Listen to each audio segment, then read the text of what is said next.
Hey again, same costume as the last video because I'm in a bit of a tight schedule, so we're doing 2 in a row.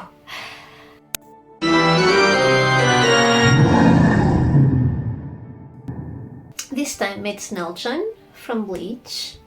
Lovely Nel-chan. Probably the favorite Arangar of a lot of people because she's a sweetheart. And she's really cute. It's also a very simple costume for a change. And we get to focus on the props, which is my major problem at the moment. I expect the costume to be very simple because it's essentially a ripped up t-shirt. I'm probably gonna add in some safety shorts, but there's not really much to it. It's a very simple costume. We're gonna be making the mask from scratch. Probably gonna be using paper mache or whatever that's called. Because it worked out pretty well for the skeleton of the Undertaker's scythe, so it should work just fine for us. Not skeleton, a skull mask. What else? Oh, there's also the sword. It's a katana, so that's always tricky to do, but we're gonna do our best. With some PVC and EVA foam, as usual. Let's hope it looks better than Ulquiorra's. And let's get to work!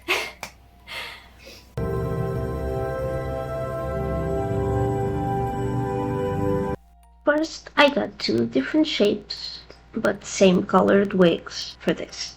One short and curly, very curly, for the top, and a straight long one for the back, because I needed it to be longer and they only had straight ones that were really, really long, so that's what I got. First, I cut all the hair from the long straight one and glued down the remainder of the wig to the wig base, basically just so it's easier to glue the hair back on. Then we turn all that into wefts. All the hair we got from the long wig, we're gonna turn them into wefts, which is basically split them into small pieces and add some glue to one of the ends so it all sticks together and it's a lot easier to glue it back on the wig. Cheap wigs don't have a whole lot of hair, so all of it's gonna go in the very back. It's okay because the other wig is gonna cover it up, so it's fine. I'm just gonna stick them to each other with either hot glue or some hand sewing. Not sure yet, but first we have to get the short one ready. We'll put it on another head and start by brushing it out well. Curly wigs are always a mess, but we need the curliness, so you know, it's easier to get a curly one. And straighten it up a bit until it's wavy, rather than trying to make a straight wig wavy, as you're gonna see with the long one. So now we use the steamer because a straightener would just melt this wig, and we need to make it wavy instead of curly because this is a bit too much curliness for Nel-chan. Once we're happy, we put the short wig on top of the other one to cut it, so we don't accidentally cut too much. Now we remove it to put in the magnets to hold the mask, and then we can attach them. I ended up sewing them together, just seemed more secure, and I did have to remove a bit of the top wig, the part that doesn't have hair on it, because it's pointless and it's just making it look weird. Finally, we split the long part of the wig into small bits, little strands basically, and braid them. It's a new trick I learned recently, I don't remember where.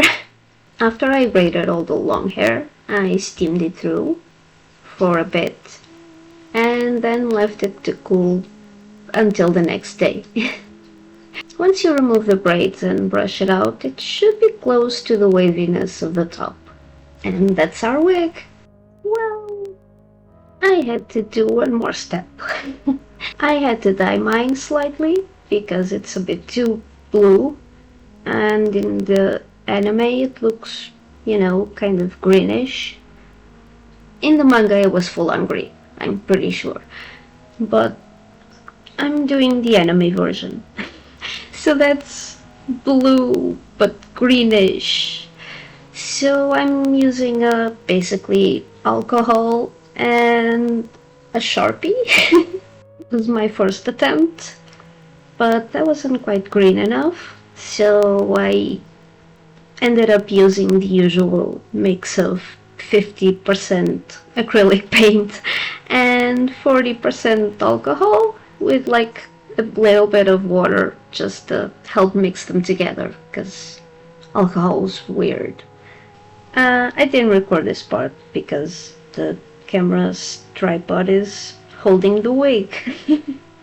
So I can't. The paint shouldn't really affect the styling much. And now it's really done.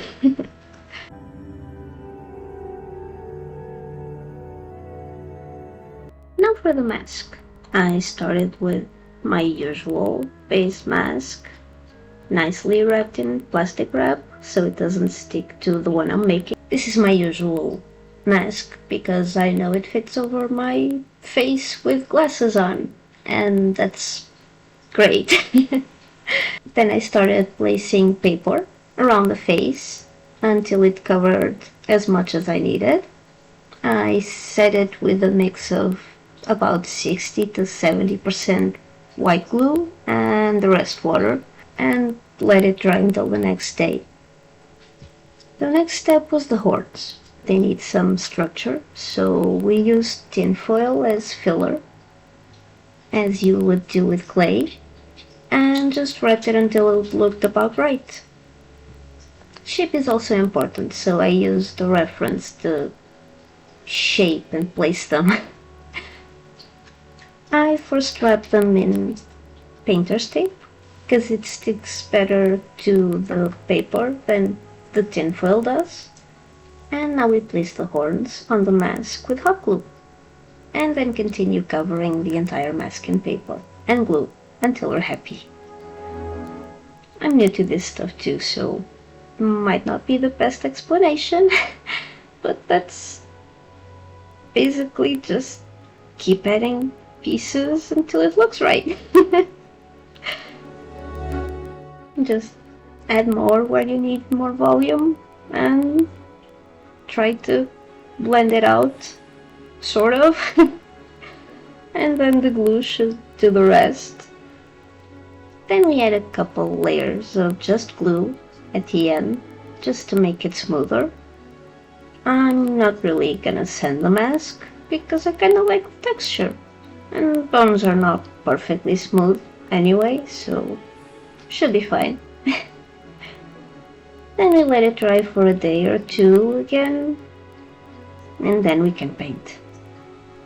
I like to start painting with the shiny brown first for bony stuff.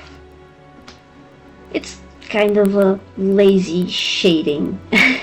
We let it dry well, and then we use a makeup sponge, because they're really good at blending, to get the white back on there. But not on the more hidden areas, because it just won't reach, and that's the point. I used the dirty white first, and then started going lighter and lighter, but sticking to the more raised areas more with the more white, if that makes sense.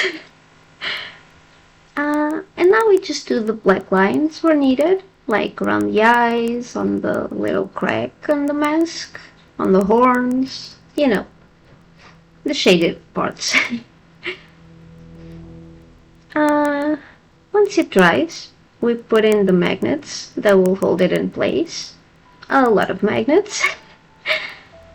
And then do the same to the wig. make sure they match. It's gonna be a bit weird if they don't. Finally, I used some black tulle to cover the eyes on the inside, so it looks black. But you can still kind of see if you want to put it on your face for some reason. Or you can just use any other black fabric if you don't care. And that's our mask done.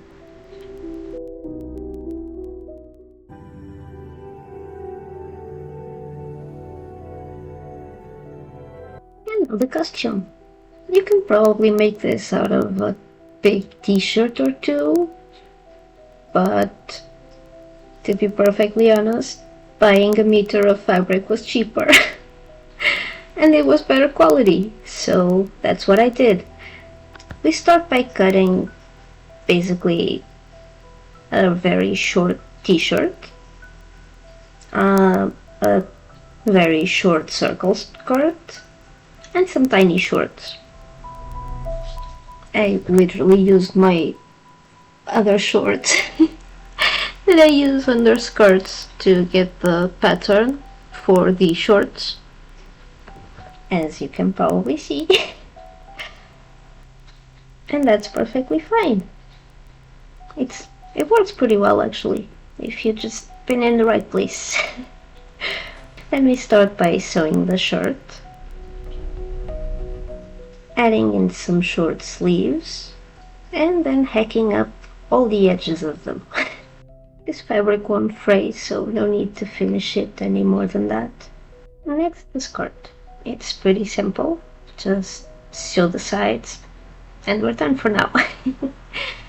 For the shorts, we sew the two pieces of the front together, the two pieces of the back together, and don't sew the part where the legs are, because you're gonna need to sew that to, well, the back, front to back, not leg to leg, like I did. And then we sew the front to the back. And now we have some shorts that we can attach to the skirt using a zigzag stitch so it doesn't affect the flexibility. We just attach them at the waist, or what is our waist for this. It should look pretty messy anyway, so we only really need to cut up the bottom. I stretched out the cuts to make them look more natural, I guess. And finally, that little dangly bit of fabric that connects them. What I did was I just put it in between the skirt and shorts when I sewed them, because that's the bigger part, and then the smaller bit that connects to the shirt. I used, I think they're called snaps, to basically have a way to detach it so it doesn't accidentally rip when I'm putting it on. I can put on one piece at a time and then connect them. And it's a lot easier for me because I am an accident waiting to happen. At all times. So, I need to do some media proofing. And that's the costume.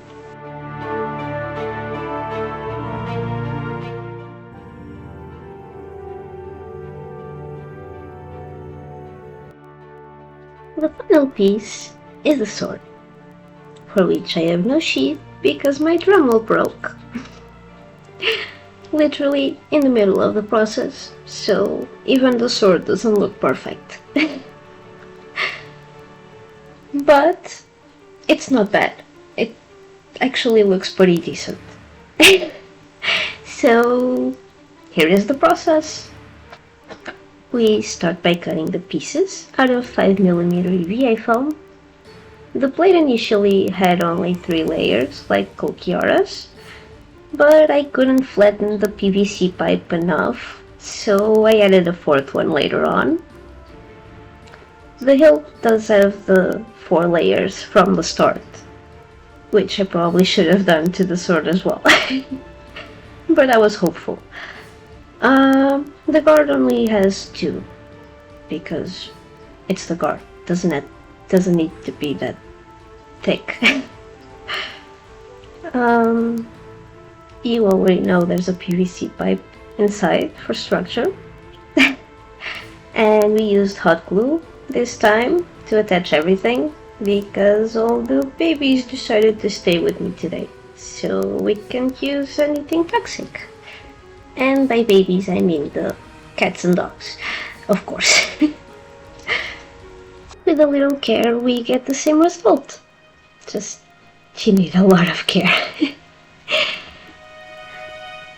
And you're gonna burn your fingers a bit, but you gotta do what you gotta do. Next, the dremel. Still can't show you because the tripod is still occupied. And the little one is too little for this, so I can't show you. But I did the usual. I sanded the blade, I fixed up all the edges as much as I could before it started making a very strange noise and I had to stop. And then I did a bit of hand sanding. But yeah, it's just not the same. So next we did some heat sealing and a lot of priming, because it's not as smooth as usual. I always use wood glue, the white wood glue that you use at school and stuff. It's pretty good for this, to be perfectly honest. And it's really cheap. So we do at least 3 layers to look decent. Mine is a bit more because it's not as smooth as usual.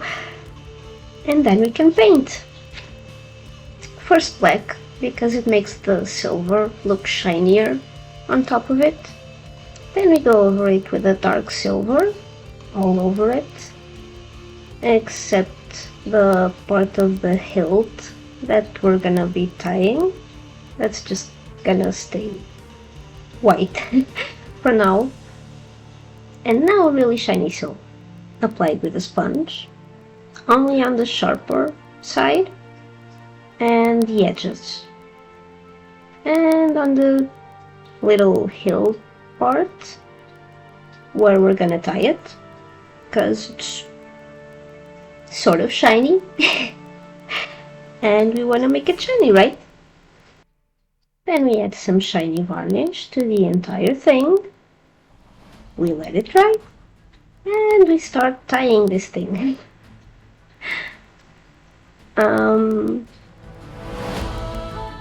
This is basically just, you have to twist the cord and go, to the other side and glue it, and then do the same, twist it twice and glue it on the other side, and just continue that over the entire thing.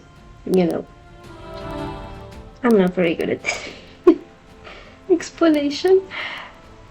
I probably explained it better on Ukiora's. Maybe. But yeah, this time we're done. Properly done with this cosplay. And now it is time for me to go play, because I've been neglecting that part of cosplay a bit.